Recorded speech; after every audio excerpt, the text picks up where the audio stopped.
I'm Alison Tait, also known as A.L. Tait, and I am the author of 3 epic adventure series for kids. The first one is called The Mapmaker Chronicles, A Race to the End of the World.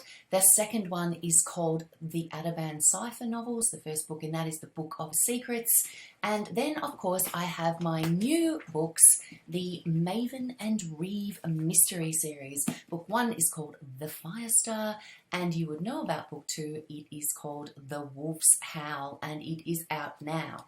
But I'm here today to share my top 5 writing tips for kids. I have been writing for a very long time. The first book in the Mapmaker Chronicles series came out around 7 years ago now, and there are 4 books in that series. But I've also been a freelance journalist and have worked in writing my whole life. I also teach writing for kids. I go to schools a lot, and I have a fantastic course, an online course, with the Australian Writers Centre called the Creative Writing Quest for Kids, in which you get to write an entire story and then you get video feedback from me at the end of it. So I'm just laying out my credentials here so that you know I do know what I'm talking about when it comes to writing tips for kids.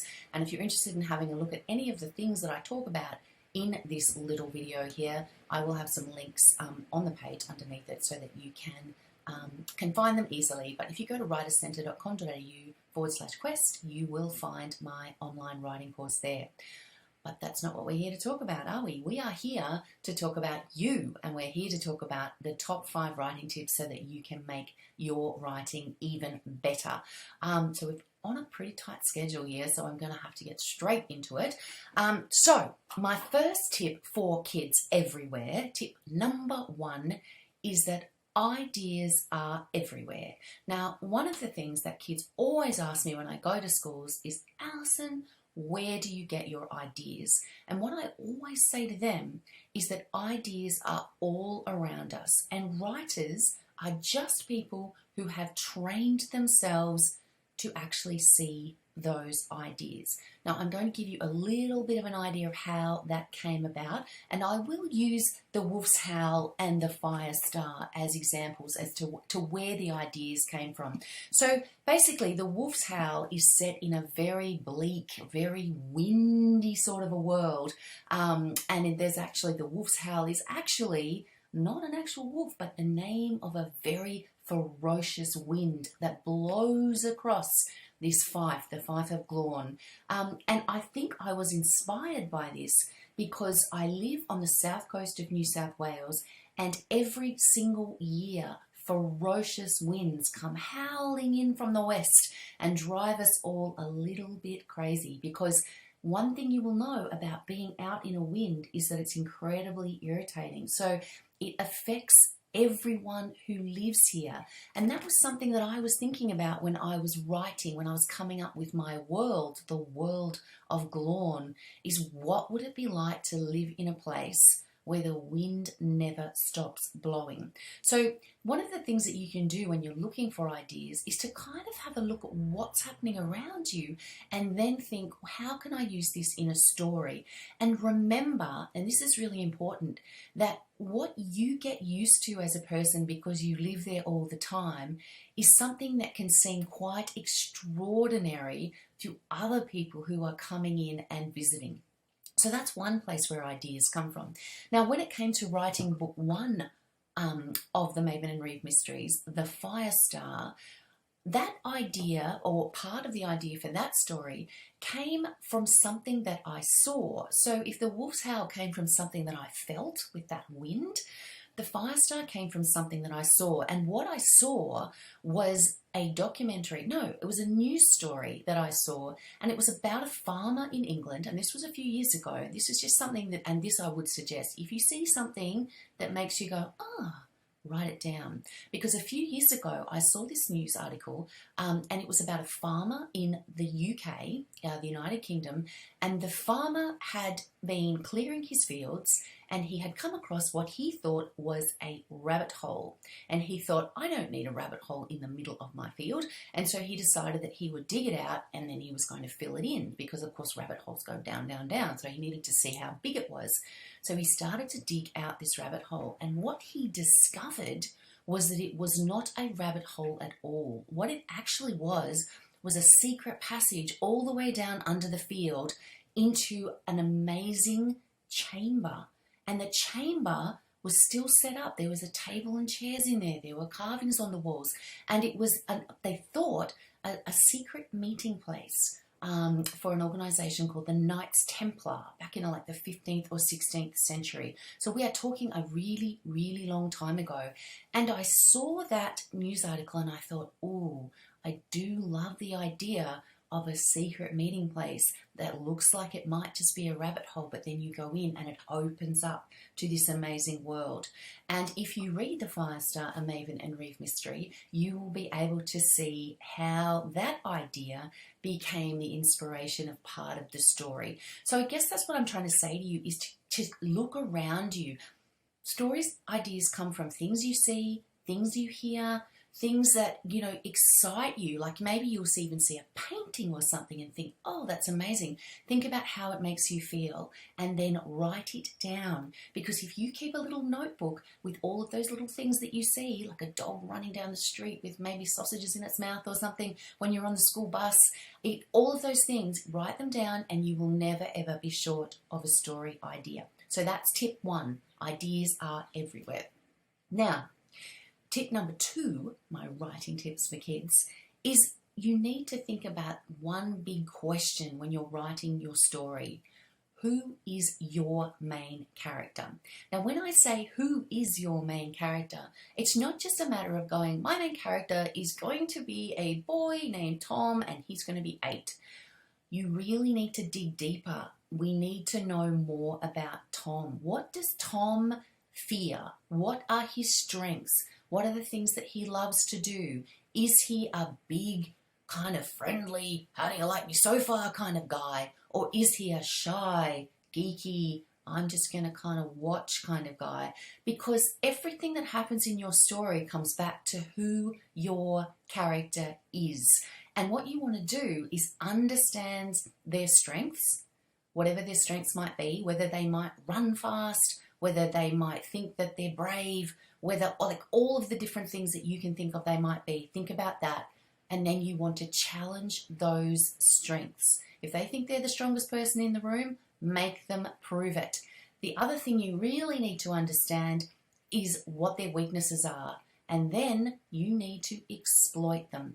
If your character is afraid of the dark, you need to make sure that somewhere in your story, they end up in the deepest, darkest hole they can possibly end up in, because that is what is going to make your story work. Because what happens with your story, the plot of a story, is just your character trying to kind of solve a problem, achieve a goal, get somewhere, and as they do that, they make decisions all the way along the way. And the plot of your story is just what happens when they make decisions. But for you to make those decisions right, you've got to think about who your character is. It always comes back to what your character would do in any situation. Not what you would do, what your character would do.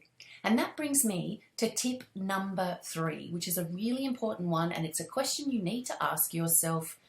What does your character want? Your character, for this to be a great story, your character has to want something. Even if it's just to get home safely on the school bus and not be harassed by bullies, or maybe they just are dreaming of the chocolate milkshake that they will have after school, they have to want something. And then what you have to do, what your job is as the writer, is that you've got to make it really, really, really hard for them to actually achieve that goal and get what they want. If they get what they want in the end, you've got a happy ending for your story. If they don't get what they want in the end, then maybe you've got a sad ending, but you've always got to make sure that your reader feels satisfied that the story is over. So what does your character want? Make that decision pretty early and then make it hard for them. And then, of course, we're going to challenge their strengths and exploit their weaknesses all the way through.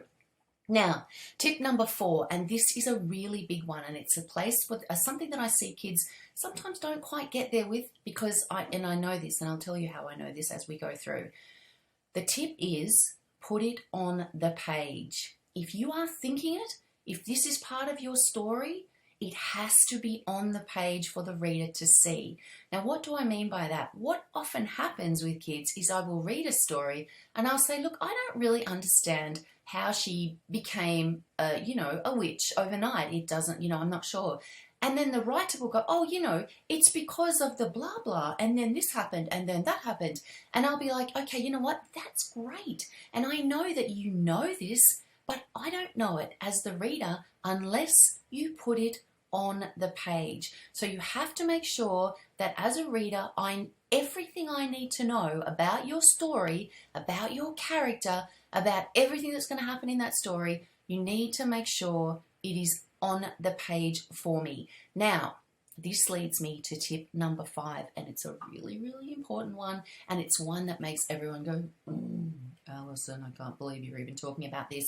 But this is tip number 5 for writing a great story, and it is this: you have to edit your story.